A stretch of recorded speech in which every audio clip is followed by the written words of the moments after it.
Technical University of Dresden, who is a PhD student of Professor Stefan Nečas. And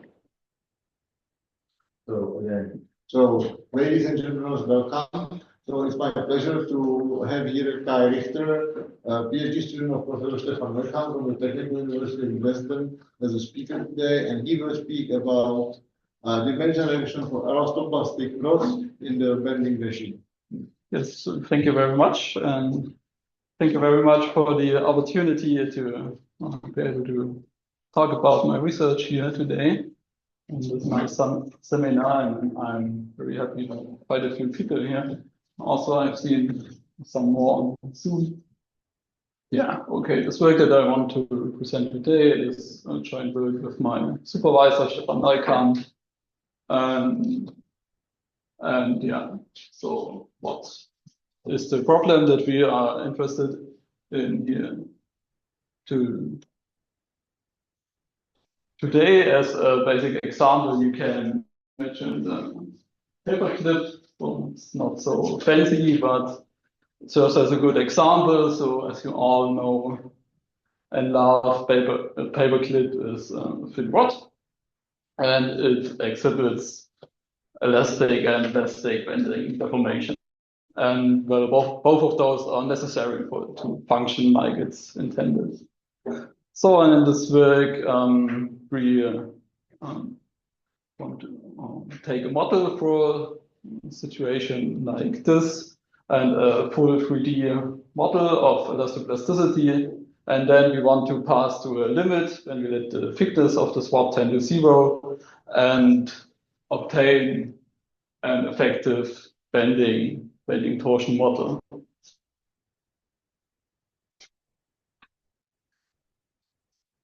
Yeah, so quickly some very basic stuff. Okay, when you want to talk about elasticity or stuff related continuum mechanics, then how you describe this is you take a reference domain. In our case, it's a thin rod with the thickness given as a parameter h. And then, okay, the deformation is described by a map into the deformed configuration.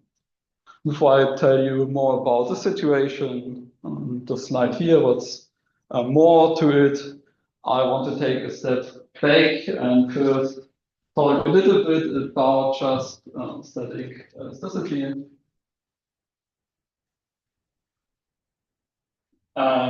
Yeah, when you probably then the physics is can be described by an elastic energy, which looks like this. And yeah, to determine what happens, we want to minimize this energy. Plus, there's so that it's not trivial, there's usually some external forces that you add to this, or some non-trivial boundary conditions. And then this is the elastic energy. And yeah, your goal is to minimize it. So some typical assumptions that you have on this energy density is you have the framing difference, just a physical property that you need to, that's a necessity to consider for the model to be physically relevant. And we want to have that the energy is minimized at the identity, which means that that rigid motions should not cost any energy. Yeah, we have non-degeneracy conditions, which means when something is not a rigid motion, then this should cost energy, and it goes quadratically at least. Yeah, and then last part have some regularity that we imply, so we can do Taylor expansions, and we define the quadratic form. It's the second second Taylor expansion of the synthesis relevant for the considerations that we want to make here. So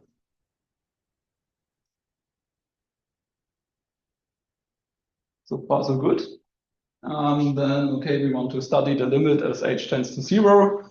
Then the problem is, or what's not so nice is that the domain that we work on depends on h. So this is just not so nice to deal with. The common approach is to rescale everything to unit thickness. So you transform this integral to the omega 1, which we just call omega. And what we have to deal with then is that due to the transformation rule, the gradient is transformed to this rescale gradient. It means that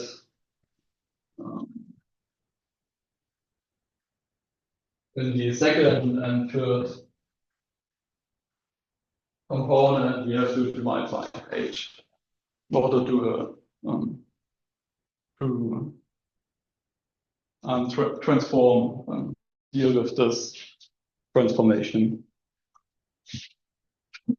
Yeah, and okay, here we're interested in the bending machine, and this means that we consider deformations where the energy here is like h squared.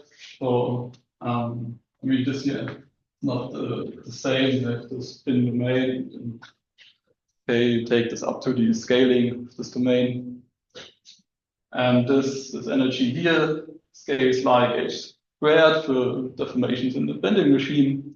And yeah, what you can expect for this is that in this case, the deformations for small h are parameterized by so-called inextensible Kurzarbeit box configurations. And this means I define the set A dot. This means we have pairs VH, where V is the deformation of the center line. So maybe something like this. This is V.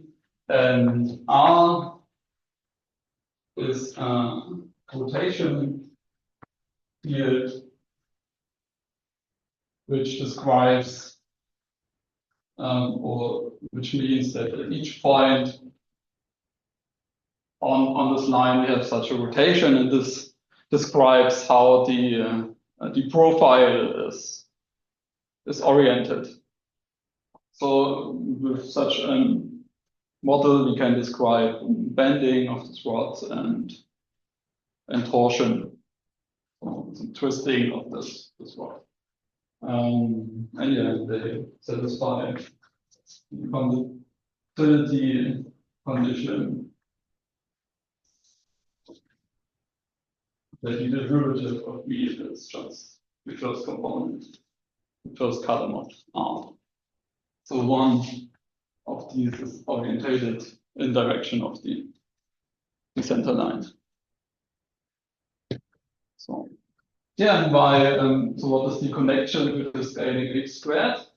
So let's take, for this we can consider an ansatz where y is equal to let's take some y x is x1 plus fh of x1 times 0 x bar.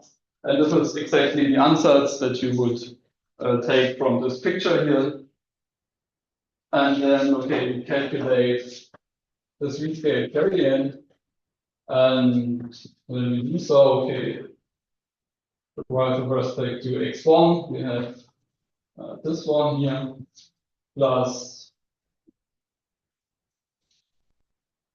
this. And then when we take the derivative with respect to x2 or x3, we just have this, and by this condition here, which means that this is just this rotation R plus something of order H. You can write it like this. Yeah, and then okay, let's look at the elastic energy of for this ansatz, and then the Rayman difference tells us, okay, it's not, you can just rotate from the left equation, and it doesn't change the energy. And when we do so, okay, we get here identity plus H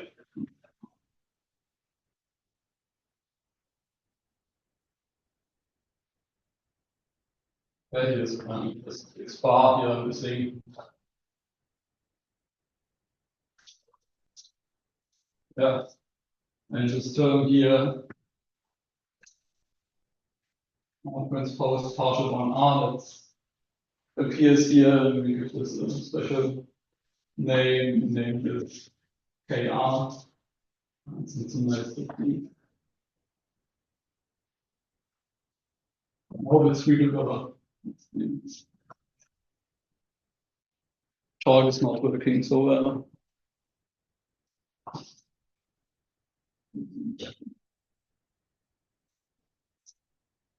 We have something here, identity plus something of order H. And then here we can do a Taylor expansion and see that this is energy is of order H squared. So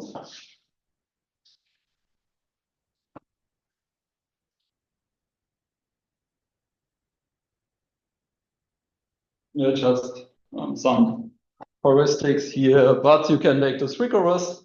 There's a result from Mora and Müller from the year 2003.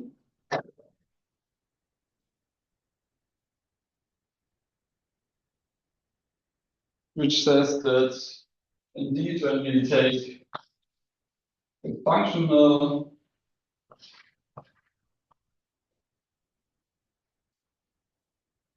verifier, then this gamma converges to an effective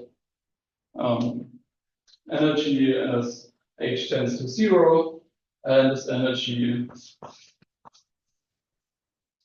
is given exactly by such rod configurations.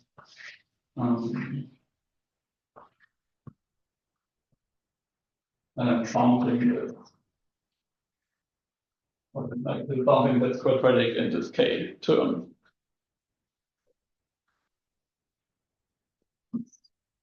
Okay, and from this from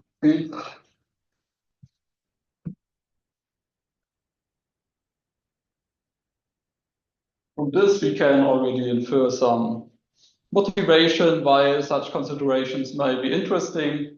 Yeah, when you look at the left-hand side, this model is, or this energy is not so nice to deal with due to the assumptions that you have to make. This is usually a non-convex energy and lives on this full three-dimensional domain, so you run into all sorts of trouble for analysis purposes or also in computations. So when you look at the right-hand side, then this looks already much nicer. So it's still non-convex because we have this non-trivial dependency of this KR from R, but at least you have something quadratic in this strain. And yeah, this stake. Yeah, it's used just on the one-dimensional center line. Yeah, then you have the one-dimensional problem already much nicer to work with. So let's get back to this picture. When we now want to take plasticity into account, then we model this with a multiplicative ansatz, like this, and which means that we think of the deformation to be locally consist of first plastic deformation and then elastic deformation. Then you end up with this multiplicative decomposition, and of course just the elastic part ends up in the elastic energy, and we get this additional variable set, which describes the plastic part of the deformation, and this is an additional variable that we need to solve for. So, okay, when you study elasticity, then I told you probably also know that you have this minimization problem that you need to solve. And this is not the case here anymore, because now we have an evolutionary problem, as this plastic strain and the evolution depends on the history of what you have.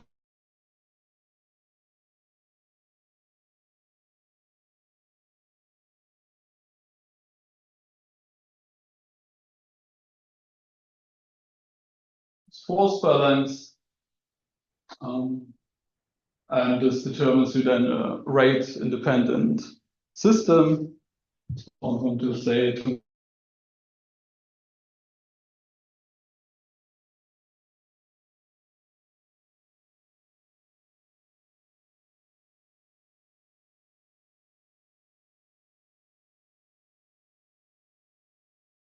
One homogeneous, which is this property, and this tells you that when you rescale the time, then your solutions also just get rescaled in the time. So there's no internal time scale in this energy, and just dependent on what,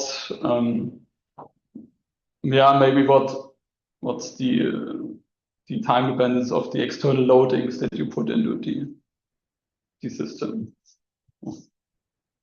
Yeah. But for the rest of this talk, you can forget about this equation here, this inclusion force balance, because what we are interested here is this concept of energetic solutions, which is to some extent a weak solution concept to this equation. And this means this goes back to Mielke and Theil paper in 2004. I think this was first used. And there we describe, okay, what we need to describe the model is, okay, it's the state space that we work in. We have here this one, then we need an energy functional and dissipation of the plastic properties is described by dissipation distance. So, and then we call something an energetic solution if it satisfies these two properties. The first thing is that global stability statement, which means that for each point in time, when you would go to any other state with the solutions, and this would cost energy. So you have some stability. Then the second property is that it needs to satisfy this energy balance. Yeah, so for us to specify the model that we want to work with, I have to give you the energy and the dissipation. And this is here on the slide. So we have elastic energy that should be familiar to you by now. Then we have hardening energy for the plastic strain, which limits how big the plastic strain can get, basically. And we have two strain gradient terms, which regularize the strain and regularizes each component of the polar decomposition individually and with different scalings. This is the reason why we consider it like this, and give it to you in a minute. So, and then of course we need some time-dependent loading term, otherwise there would be nothing to see. And yeah, the dissipation distance is basically the minimal amount of energy that is dissipated when you go here from one of the states to the other. Yeah, it's defined like this.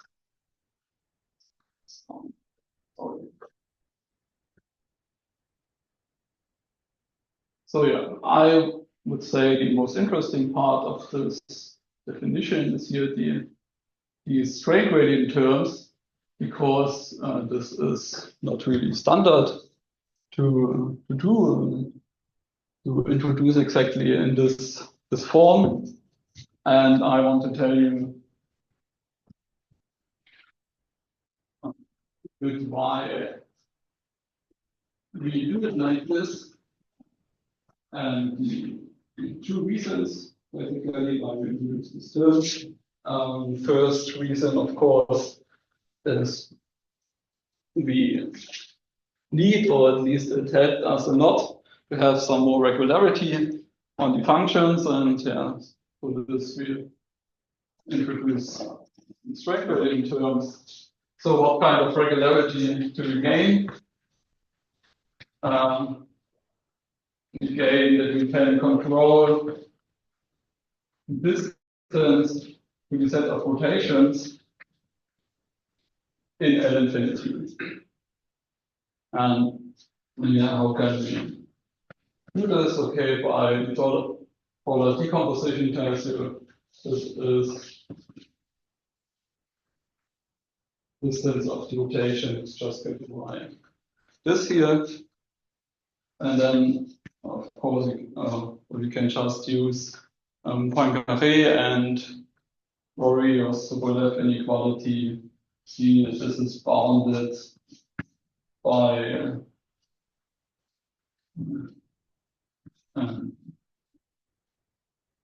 a two norm of this here plus the gradient.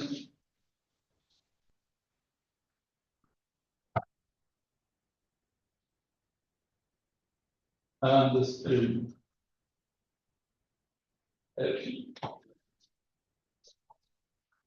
Yeah, and we can control this here from the elastic energy, and then we control this here from the strain gradients. And see that if the energy is bounded, then this stays like h to the delta.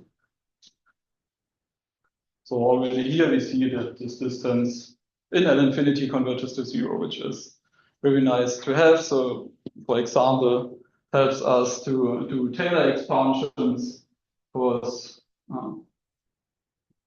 we assume that the energy is C2 in the neighborhood of SO3.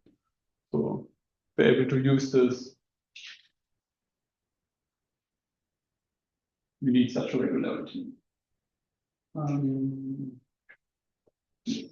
The second reason is, okay, we don't want to have these terms to have too much influence. They are just there for regularity or for regularization purposes. So especially we want that they vanish in the limit.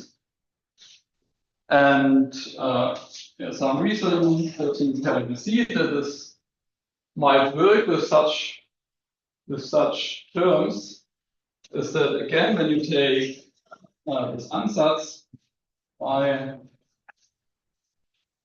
and then you see that we saw when we compute the three-scale gradient, this is basically this rotation field plus something of order h. And then when we compute this here, this c y, this is just given by gradient h y transpose gradient hy. And then here we see that this is just identity plus something over h. So especially when we take the gradients of this here, we see that the gradient here is, can be expected or should be expected to be of order 1 because the derivative of this will not vanish. Yeah, we can have which means the center line does not mean to be straight. Yeah, but the derivative of this here, or which is also like the derivative of this term here, this is of over h. Yeah, because the derivative of the identity, of course, vanishes. So when we multiply here this by something that explodes slowly enough, then we can still expect that this here vanishes.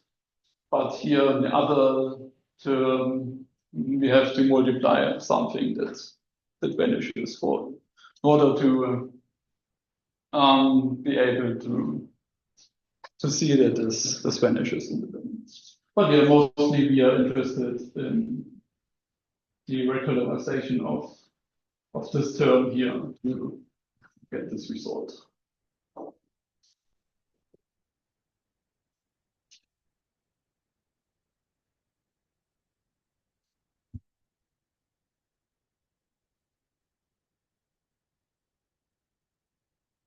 Yeah, and then indeed, this is our main result. We can take these solutions, these energetic solutions with these problems, and then we see, okay, at least up to a subsequence, they converge, and the limits are again solutions to a limited energetic rate independent system. Yeah, it's exactly what we want. Only thing that's not so nice is that the convergence to be up to a subsequence has to be understood, since that the subsequence that you have to take depends on the point in time. So for each point in time, you have to potentially take a different subsequence. Yeah, but at least for this type of solutions, for these energetic solutions, when the limiting model doesn't have a unique solution, then you cannot really expect more than this. Yeah. So what is the limiting model? Again, you see here these rod configurations appearing and the elastic strain, and then we have then the energy consists of an elastic energy, and this part here, this energy, is more or less the same, or is exactly the same that you get as a limit in the static elasticity problem, where we now have an additive decomposition of this strain, this bending torsion strain, into an elastic and plastic part. So in the limit, so in the 3D model, this was, we assume this multiplicative decomposition in the limit. So it's an additive decomposition, also again much nicer to deal with. And yeah, we get fortunately some residual term, basically all the parts of Z in this elastic energy that cannot be projected into this K space. Yeah, you can write it like this, and then we get a quadratic hardening term remains, and you see again the loading term, and you see there's no trace left anymore of these strain gradient terms. So indeed we obtain that they vanish in the limit. And the dissipation here is reduces to kind of an L1 distance.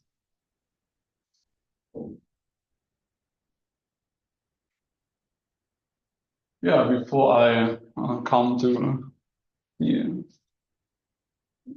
good details for the proof of this result,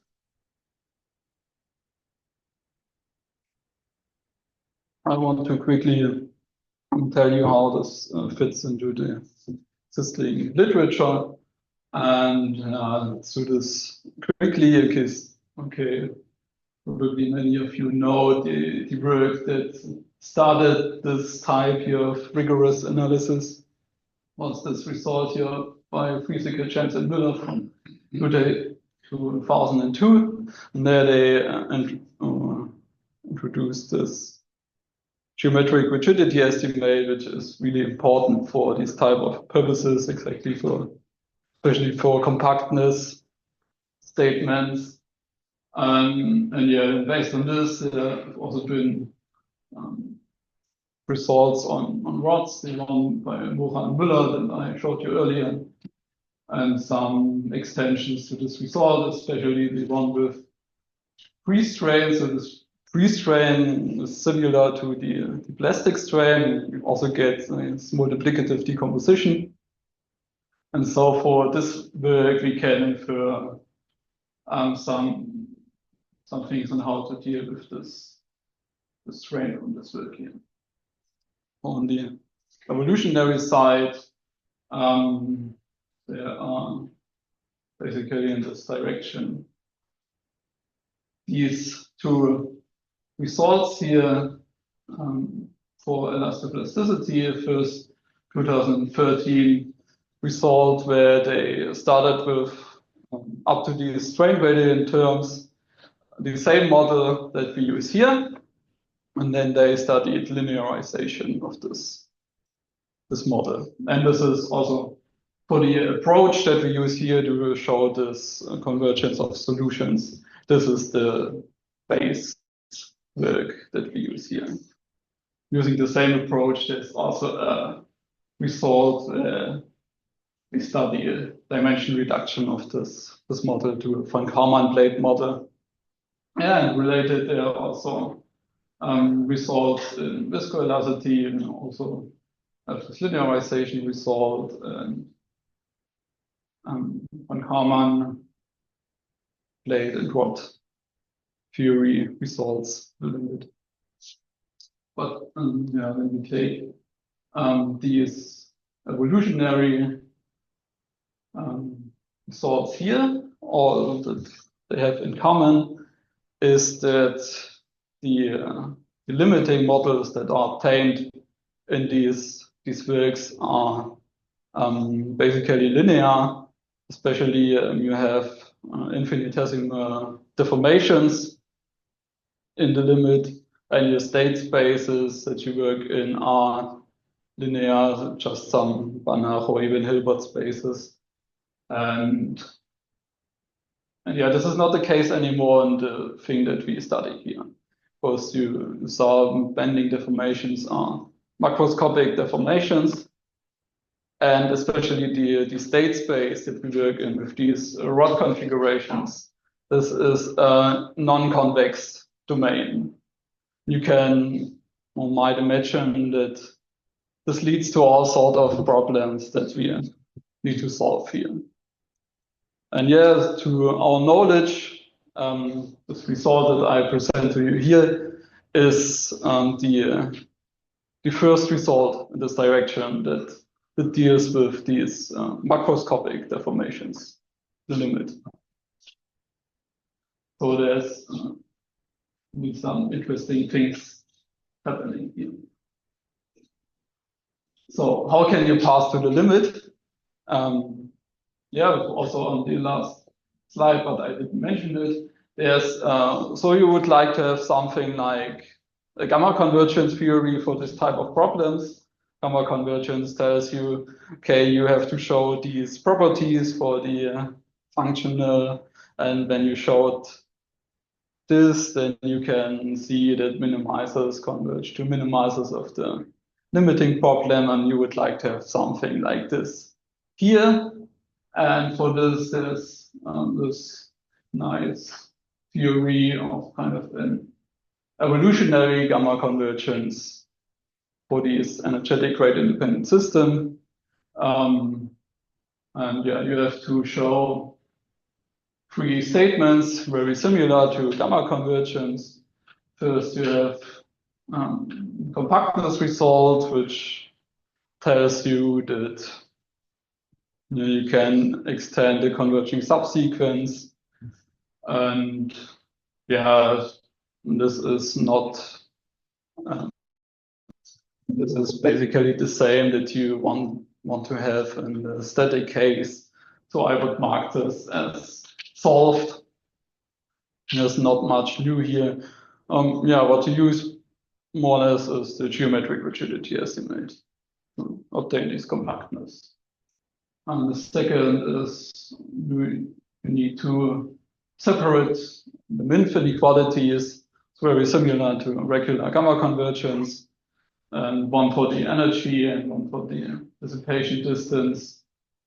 And yeah, again, it's very similar to the static case or to this linearization paper. And also, I would say here's not much new happening, but there's this third statement of this mutual recovery sequence, which is with the analog part to the recovery sequence for gamma convergence, but it's a bit more difficult. And you can read it like this. So imagine like this, you take a discretization, temporal discretization maybe of the problem, and you say you have your current point in time solved in the sense that you have current solution of the limiting problem at this point in time, and you have also your solutions for the 3D problems at this point in time. And you can assume, I mean, this is something that we want to show, is that the solutions converge to the limiting problem. Then we take any state that may be possible for the limiting model, and then we want to construct an ansatz for the 3D problems, such that this we have here this recovery sequence problem, so that if this limiting would be a solution, then at least this ansatz would give you something close to a solution.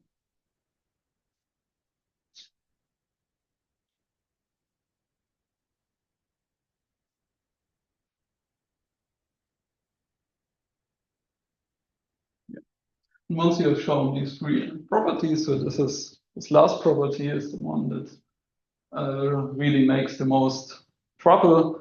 You can imagine that when you want to construct this ansatz here for the recovery sequence, that this needs to depend somehow on this current state, also for the 3D models, and this means you have to make a connection somewhere, and it's not so clear how this connection should look like, especially when your limit states are not well these non-convex state that we have to deal with here.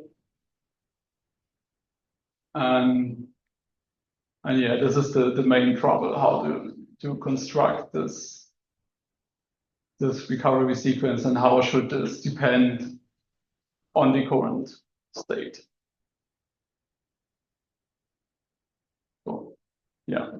And then once you have showed these, if you are able to show the statement, if you're somehow able to construct this recovery sequence, and we will, of course, otherwise we wouldn't have this result, then the general theory has you, okay, energetic solutions of these 3D models will converge to energetic solutions of this limiting problem.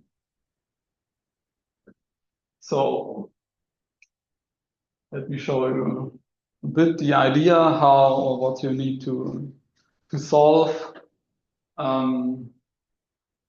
for the to get this construction, also which gives you an idea how this connection is made between the current state, the 3D model, and this ansatz. So, well, let's again assume that we have such an ansatz plus maybe some correction term.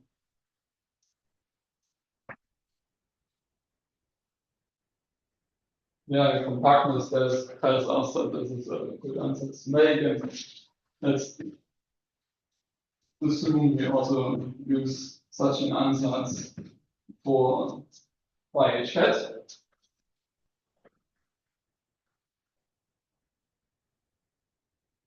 Okay, then you can introduce these quantities here, and here you have this gradient hy multiplied from the left by this rotation, as we did earlier, and then we just do some manipulation of this in the limit. We already saw that we can expect something like this up to some correction term, comes from this corrector here. And also for this YH hat, we can expect something like this in the limit. And we basically need also to construct this corrector in order to have something good here for this correction term. So, and then, okay, let's consider these quantities here, and then we make the following computation. Let's also assume for simplicity that just focus on the deformations and assume that the plastic strains are 0. Then for the recovery sequence, what we would need to look at is this difference of energies. Yeah, then just by this definition here and the framing difference, we can write it like this: identity plus h is gh. And here we can do a Taylor expansion for this. And so the Taylor expansion can be made rigorously. We need exactly something like this. So here we use the strain gradient terms. So, and then, okay, to the Taylor expansion, we get this here. We have difference of two quadratic forms. And then we just use binomial formula. As a squared minus b squared, a minus b, a plus b, to obtain a form like this. And in this form, we want to pass to the limit.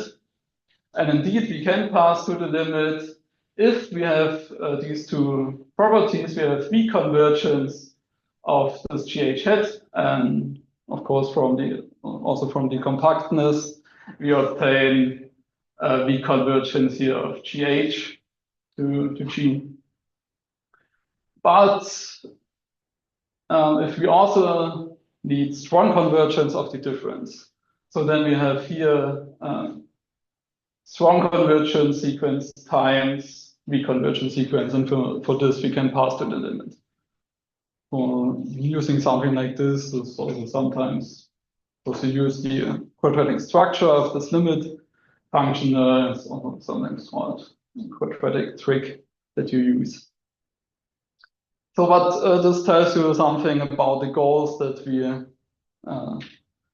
have. Tells us a little bit how we need to construct these deformations, and we want to construct it exactly that we have these two convergences. So, and here, of course, you see that GH hat needs to have something to do with GH, in order to have better regularity or better type of convergence for this difference. So what do we have to do in order to get these properties? No, not so fast.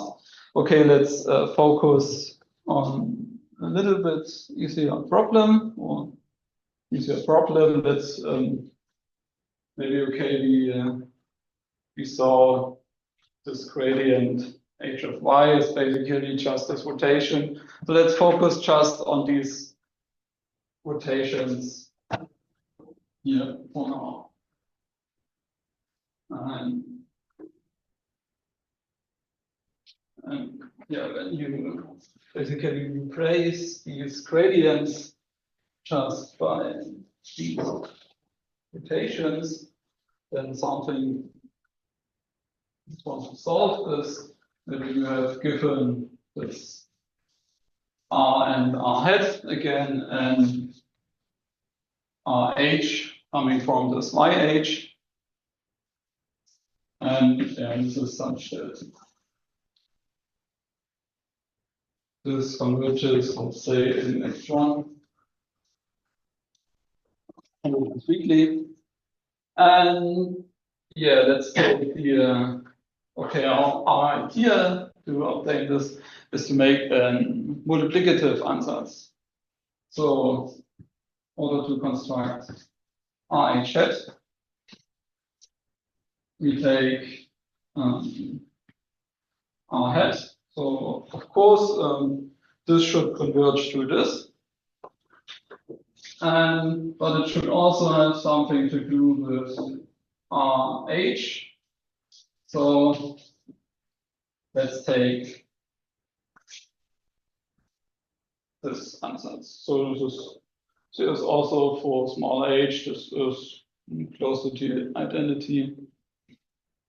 So this would be an approximation of RH and a multiplicative application.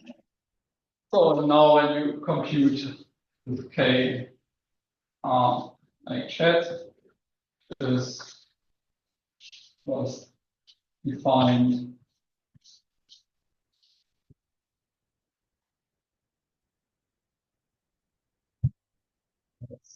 this here, and skip the computation, and then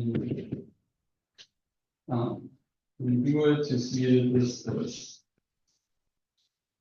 H check. Yeah. Right.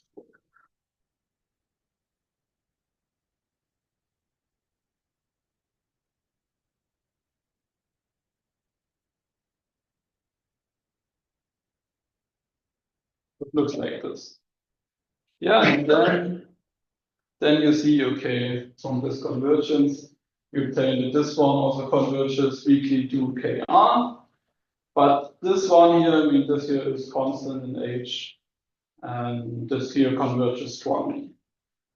So when you take the difference, K RH hat minus K RH, this converges strongly.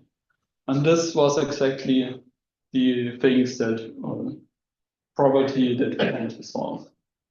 Understand also this what we need to do, and because we are in one dimension in the limit, when we have one arbitrary rotation field like this, we can not always construct something like this and always get such an ansatz here.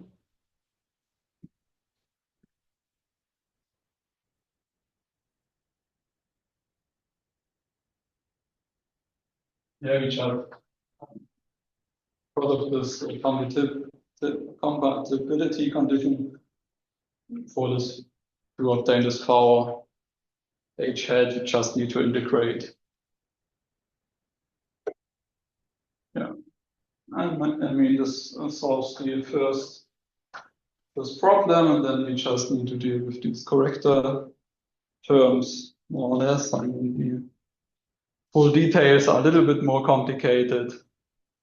But yeah, in the end, you end up with this definition, more or less the full corollary sequence that you need to consider. I don't want to go into detail with this,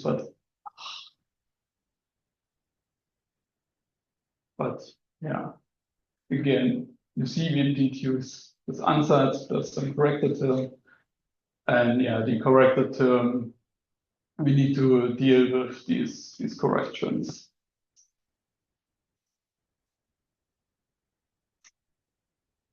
Let's not go into further detail here.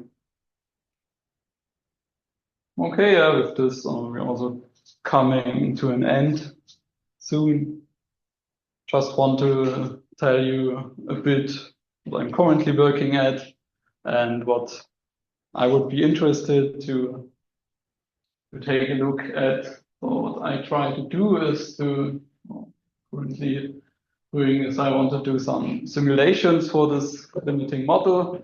And yeah, because the state space is not so nice, these finite element spaces that you need to work with are also a bit more complicated. So you need these geometric finite element spaces, but yeah, it should work out okay. I'm currently just starting with this, but yeah, this is something I want to do.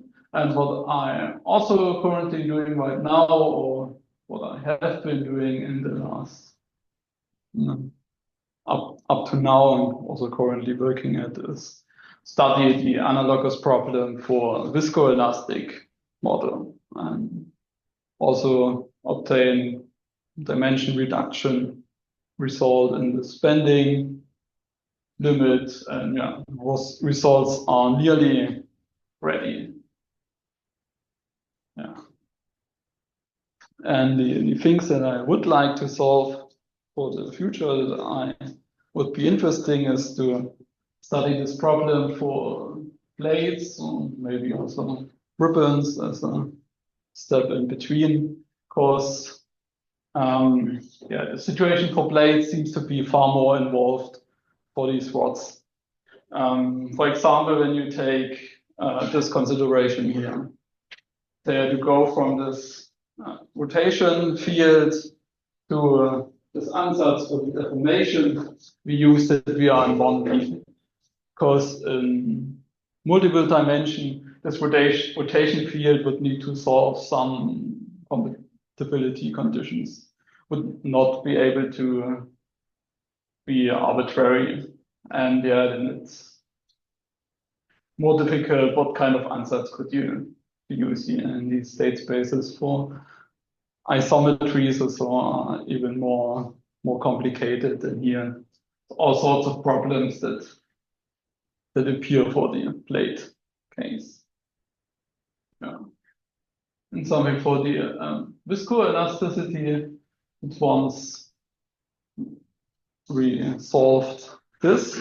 Something interesting would also be to study vanishing viscosity solutions, which is an alternative to these energetic solutions that we use here for this. And you could say that in some cases they are more physical, vanishing viscosity solutions, and they based also on, yeah, okay, so you can imagine there's some viscosity on there. So combining these results may be able to get something for this.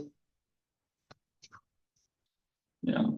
And the last point is, which would also be interesting, is what if we replace this plasticity by something different, like a solvent that's dissolved in this material, like water, and leads to a swelling of the material, and study the evolution of this.